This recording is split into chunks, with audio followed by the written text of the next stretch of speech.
অন্ধ্রপ্রদেশের উপকূলে আশ্রয় পড়ার পর ঘূর্ণিঝড় মন্থা স্থলভাগের ওপর দিয়ে উত্তর দিকে এগিয়ে গিয়েছে। শক্তি হারিয়েছে বর্তমানে সেটি, কিন্তু এখনও তা অতীত হয়ে যায়নি। বরং তার অবশিষ্টাংশের জেরে বাংলার একাধিক প্রান্তেই ফের দুর্যোগের ছায়া দেখা যাচ্ছে। আবহাওয়া দপ্তর জানিয়েছে, উত্তরবঙ্গে আজ প্রবল বর্ষণের সম্ভাবনা রয়েছে। ঘূর্ণিঝড় মন্থার অবশিষ্টাংশ নিম্নচাপ হিসাবে দক্ষিণ ছত্তিশগড় থেকে আরও উত্তর উত্তর পশ্চিম দিকে সরে যাচ্ছে এবং সুস্পষ্ট নিম্নচাপ অঞ্চলে পরিণত হয়েছে। বর্তমানে তার অবস্থান দক্ষিণ ছত্তিশগড় সংলগ্ন পূর্ব বিদর্ভের ওপর। এর সঙ্গে একটি ঘূর্ণাবর্তও রয়েছে, যা সমুদ্রপৃষ্ঠ থেকে 7.6 কিলোমিটার উচ্চতায় অবস্থিত। আগামী 24 ঘন্টায় তা আরও উত্তর দিকে সরবে এবং শক্তি হারিয়ে সাধারণ নিম্নচাপ অঞ্চলে পরিণত হবে। সুস্পষ্ট নিম্নচাপ অঞ্চলের প্রভাবে আরও 2 দিন ভারী বৃষ্টি চলবে উত্তর এবং দক্ষিণবঙ্গে।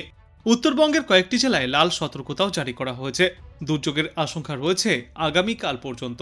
তারপর থেকে আবহাওয়া ধীরে ধীরে শুকনো হতে শুরু করবে। আজ ভারী থেকে অতি ভারী বৃষ্টির সম্ভাবনা রয়েছে। 7 থেকে 20 সেন্টিমিটার পর্যন্ত বৃষ্টির সম্ভাবনা। বিশেষ করে দার্জিলিং, কালিম্পং, জলপাইগুড়ি এবং আলিপুরদুয়ার জেলায় এই বৃষ্টি চলবে। জারি করা হয়েছে লাল সতর্কতা। জলপাইগুড়ি জেলার কিছু কিছু এলাকাতেও অতি প্রবল বর্ষণের পূর্বাভাস। এছাড়াও কোচবিহার এবং উত্তর দিনাজপুর জেলাতেও ভারী বৃষ্টিপাত চলবে। এই 2 জেলার জন্য জারি করা হয়েছে কমলা সতর্কতা। দক্ষিণ দিনাজপুর এবং মালদহে বজ্রবিদ্যুৎ সহ ভারী বৃষ্টিপাত চলবে আজ। বিশেষজ্ঞরা জানিয়েছেন, আগামীকাল উত্তরবঙ্গে বৃষ্টির দাপট কিছুটা কমে আসবে। ওই দিন ভারী বৃষ্টির সম্ভাবনা রয়েছে শুধুমাত্র আলিপুরদুয়ার এবং কোচবিহার জেলায়। তবে উত্তরবঙ্গ জুড়েই বিক্ষিপ্তভাবে বজ্রবিদ্যুৎ সহ বৃষ্টিপাত জারি থাকবে রবিবার পর্যন্ত। সোমবার থেকে ফের একবার শুকনো আবহাওয়া দেখা যাবে উত্তরবঙ্গের বেশিরভাগ এলাকাতেই। দক্ষিণবঙ্গেও ঘূর্ণিঝড় মন্থার অবশিষ্টাংশের তাণ্ডব চলতে পারে। আজ বীরভূম এবং মুর্শিদাবাদ জেলায় বিক্ষিপ্তভাবে ভারী বৃষ্টিপাত চলবে। এছাড়াও দক্ষিণবঙ্গের সমস্ত জেলাতেই বজ্রবিদ্যুৎ সহ বৃষ্টির সম্ভাবনা রয়েছে। তারপর আগামীকাল বৃষ্টিপাত চলবে উত্তর ও দক্ষিণ 24 পরগনা, পূর্ব মেদিনীপুর এবং নদিয়ার কিছু অংশে। তারপরে এই সপ্তাহের শেষের দিন থেকে দক্ষিণবঙ্গের কোথাও আর কোনো বৃষ্টির পূর্বাভাস নেই। মূলত শুকনো আবহাওয়াই বিরাজ করবে। কিন্তু ফের আগামী সপ্তাহের বুধবার থেকে বৃহস্পতিবার নাগাদ দক্ষিণবঙ্গের কয়েকটি জেলায় রয়েছে ফের বৃষ্টির সম্ভাবনা। বিশেষ করে দক্ষিণ 24 পরগনা এবং পূর্ব মেদিনীপুরের কিছুটা অংশ জুড়ে বিক্ষিপ্ত বৃষ্টিপাত দেখা যাবে। অন্যদিকে সমুদ্র উত্তাল থাকবে, তাই যারা সমুদ্রে মাছ ধরতে যাবেন তাদের উদ্দেশ্যে সতর্কতা অবলম্বন করতেও পরামর্শ দেওয়া হচ্ছে। দক্ষিণবঙ্গের প্রায় প্রত্যেকটি জেলাতে আজও বিক্ষিপ্ত বৃষ্টির পূর্বাভাস রয়েছে। বিশেষ করে বাঁকুড়া, পূর্ব বর্ধমান, পূর্ব মেদিনীপুর, হুগলি, হাওড়া, ঝাড়গ্রাম, দক্ষিণ 24 পরগনা এবং পশ্চিম মেদিনীপুর জেলার বেশ কিছু অংশে হালকা থেকে মাঝারি বৃষ্টিপাত চলবে। আগামী 48 ঘন্টায় পুরুলিয়া, পূর্ব ও পশ্চিম বর্ধমানে ভারী বৃষ্টির সতর্কতা থাকবে। এই শুক্র থেকে শনিবারের মধ্যে বীরভূম এবং মুর্শিদাবাদ জেলাতেও রয়েছে ভারী বৃষ্টির পূর্বাভাস। তারপর শনিবার থেকে ধাপে ধাপে কমতে শুরু করবে বৃষ্টির পরিমাণ গোটা দক্ষিণ বাংলা থেকেই। উত্তরবঙ্গের জলপাইগুড়ি এবং মালদা জেলায় বিক্ষিপ্ত বৃষ্টি চলবে আজ। উত্তরবঙ্গের জলপাইগুড়ি এবং মালদা জেলায় আজ বিক্ষিপ্তভাবে বৃষ্টি চলবে। কয়েকটা জেলাতে সামান্য সময়ের জন্য ভারী বৃষ্টিপাতের দাপটও দেখা যেতে পারে, তবে সেই বৃষ্টি বেশি সময় স্থায়ী হবে না। 2 নভেম্বর পর্যন্ত উত্তরবঙ্গের জেলাগুলিতে এই বৃষ্টিমুখর আবহাওয়া থাকবে। তারপর 3 অক্টোবর থেকে উত্তর দক্ষিণ সমগ্র বাংলার আবহাওয়াতেই ফের পরিবর্তন লক্ষ্য করা যাবে। চলতি সপ্তাহে 2 বাংলা সহ পার্শ্ববর্তী এলাকার একাধিক প্রান্তেই ফের ভারী বৃষ্টির পূর্বাভাসও রয়েছে। জারি করা হয়েছে সতর্কতাও। আবহাওয়া দপ্তর সূত্রে জানা গিয়েছে, আজ বীরভূম, মুর্শিদাবাদ, পূর্ব বর্ধমান এবং পুরুলিয়ায় ভারী বৃষ্টির সম্ভাবনায় থাকবে হলুদ সতর্কতা। 7 থেকে 11 সেন্টিমিটার পর্যন্ত বৃষ্টি চলবে। কলকাতা সহ দক্ষিণবঙ্গের বাদবাকি জেলাগুলিতেও বজ্রবিদ্যুৎ সহ হালকা থেকে মাঝারি বৃষ্টি চলবে। দমকা ঝোড়ো হাওয়াও বইতে পারে। জারি থাকবে হলুদ সতর্কতা। এরপর আগামীকাল শুধুমাত্র বীরভূম এবং মুর্শিদাবাদে ভারী বৃষ্টির পূর্বাভাস। এই 2 জেলার জন্য থাকবে হলুদ সতর্কতা। শনিবার থেকে সোমবারের মধ্যে দক্ষিণবঙ্গে বৃষ্টির দাপট কিছুটা কমে আসবে, কিন্তু তবুও কয়েকটি এলাকায় বিক্ষিপ্তভাবে হালকা থেকে মাঝারি বৃষ্টিপাত দেখা যাবে। অন্যদিকে আজ উত্তরবঙ্গের জেলাগুলিতেও থাকবে দুর্যোগপূর্ণ আবহাওয়া। ভারী থেকে অতি ভারী বৃষ্টির সম্ভাবনায় কমলা সতর্কতা জারি থাকবে আজ দার্জিলিং, কালিম্পং, জলপাইগুড়ি, আলিপুরদুয়ার এবং কোচবিহারে। মালদহ, উত্তর দিনাজপুর এবং দক্ষিণ দিনাজপুরেও ভারী বৃষ্টির সম্ভাবনায় থাকবে হলুদ সতর্কতা।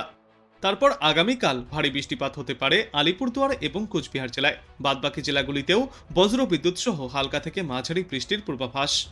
সপ্তাহের শেষের 2 দিনেও উত্তরবঙ্গের জেলাগুলিতে বৃষ্টির দাপট বজায় থাকবে। তারপর আগামী সপ্তাহের শুরু থেকে ফের কিছুটা কমে আসবে বৃষ্টির পরিমাণ। আজ টানা ঝড় বৃষ্টির সম্ভাবনা রয়েছে দুই বাংলায়।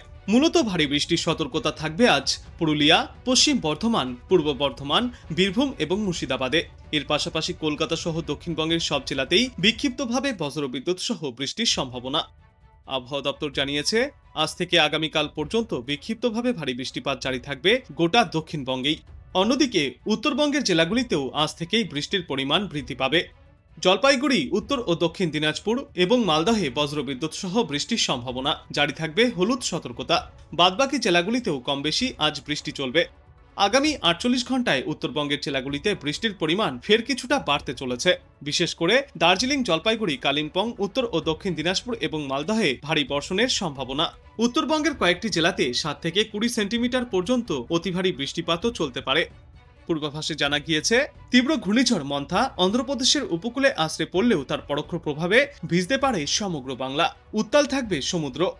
আজ 30 অক্টোবর পর্যন্ত মৎস্যজীবীদের উদ্দেশ্যে সমুদ্রে যাওয়ার ওপর নিষেধাজ্ঞাও জারি রয়েছে।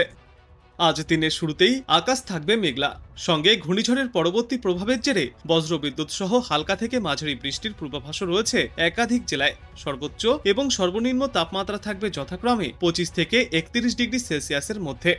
আজ থেকে আগামীকালের মধ্যে পশ্চিমা অঞ্চলের জেলা অর্থাৎ পুরুলিয়া, বীরভূম, মুর্শিদাবাদ এবং 2 বর্ধমান জেলায় ভারী বৃষ্টিপাতের সম্ভাবনা রয়েছে। তারপর 1 নভেম্বর থেকে 2 নভেম্বর পর্যন্ত ধীরে ধীরে বৃষ্টির পরিমাণ কমে আসবে। তবে ওই কয়দিনেও 2-1টি জায়গায় বজ্রবিদ্যুৎ সহ দমকাঝড়ো হওয়ার সঙ্গে বৃষ্টিপাত জারি থাকবে। উত্তরবঙ্গের জেলাগুলিতেও আজ এবং আগামীকাল ভারী থেকে অতি ভারী বৃষ্টিপাত চলবে। কয়েকটি এলাকায় 7 থেকে 20 সেন্টিমিটার পর্যন্ত বৃষ্টিপাতের সম্ভাবনা। বিশেষ করে ওপরের দিকের 5 জেলা অর্থাৎ দার্জিলিং, কালিম্পং, জলপাইগুড়ি, কোচবিহার এবং আলিপুরদুয়ার জেলায় ভারী থেকে অতি ভারী বৃষ্টিপাতের পূর্বাভাস। তারপর 1 থেকে 2 নভেম্বর পর্যন্ত অর্থাৎ এই সপ্তাহের শেষের দিকে ধীরে ধীরে বৃষ্টি কমে আসবে উত্তরবঙ্গের জেলাগুলিতেও। কিন্তু তবুও উত্তরবঙ্গের পাহাড়ি এলাকাগুলিতে বজ্রবিদ্যুৎ সহ বৃষ্টির পূর্বাভাস থেকেই যাচ্ছে। আর এই সময়ে কলকাতা এবং তার পার্শ্ববর্তী অঞ্চলে দিনে সর্বাধিক তাপমাত্রা থাকবে 33 ডিগ্রি সেলসিয়াসের আশেপাশে। সর্বনিম্ন তাপমাত্রা থাকবে 25 থেকে 26 ডিগ্রি সেলসিয়াসে। আর বাতাসে আপেক্ষিক আর্দ্রতার গড় পরিমাণ থাকবে 57 থেকে 92%। আজ বাংলাদেশ আবহাওয়া দপ্তর সূত্রে জানা যাচ্ছে, রংপুর, রাজশাহী ও খুলনা বিভাগের অনেক জায়গায় এবং ঢাকা, ময়মনসিংহ, বরিশাল, চট্টগ্রাম ও সিলেট বিভাগের কিছু কিছু জায়গায় আজ হালকা থেকে মাঝারি ধরনের বজ্র বৃষ্টিপাত হতে পারে। সেই সাথেই সারা দেশের কোথাও কোথাও মাঝারি ধরনের ভারী বর্ষণ চলবে। সারা দেশে দিন এবং রাতের তাপমাত্রা সামান্য কমে আসবে। 1 নভেম্বর রংপুর, রাজশাহী ও ময়মনসিংহ বিভাগের অধিকাংশ জায়গায় এবং ঢাকা, খুলনা, বরিশাল, চট্টগ্রাম ও সিলেট বিভাগের অনেক জায়গায় হালকা থেকে মাঝারি ধরনের বজ্র বৃষ্টিপাত জারি থাকবে। সেই সাথেই সারা দেশের কোথাও কোথাও মাঝারি ধরনের ভারী থেকে অতি ভারী বর্ষণ চলবে। সারা দেশে দিন এবং রাতের তাপমাত্রা ওই দিন প্রায় অপরিবর্তিতই থাকবে। 2 নভেম্বর ময়মনসিংহ, ঢাকা ও সিলেট বিভাগের কোথাও কোথাও এবং রংপুর, রাজশাহী, খুলনা, বরিশাল ও চট্টগ্রাম বিভাগের কিছু কিছু জায়গায় হালকা থেকে মাঝারি ধরনের বৃষ্টি অথবা বজ্র বৃষ্টিপাত হতে পারে। সেই সাথেই সারা দেশের কোথাও কোথাও মাঝারি ধরনের ভারী থেকে অতি ভারী বর্ষণ চলবে। ওই দিন সারা দেশে দিন এবং রাতের তাপমাত্রা প্রায় অপরিবর্তিতই থাকবে। এবং এর পরবর্তী 3-5 সমগ্র বাংলাদেশ জুড়েই বৃষ্টিপাতের প্রবণতা কমে আসবে। ফিরে একবার দেখা যাবে পরিষ্কার রোদ ঝলমলে আকাশ।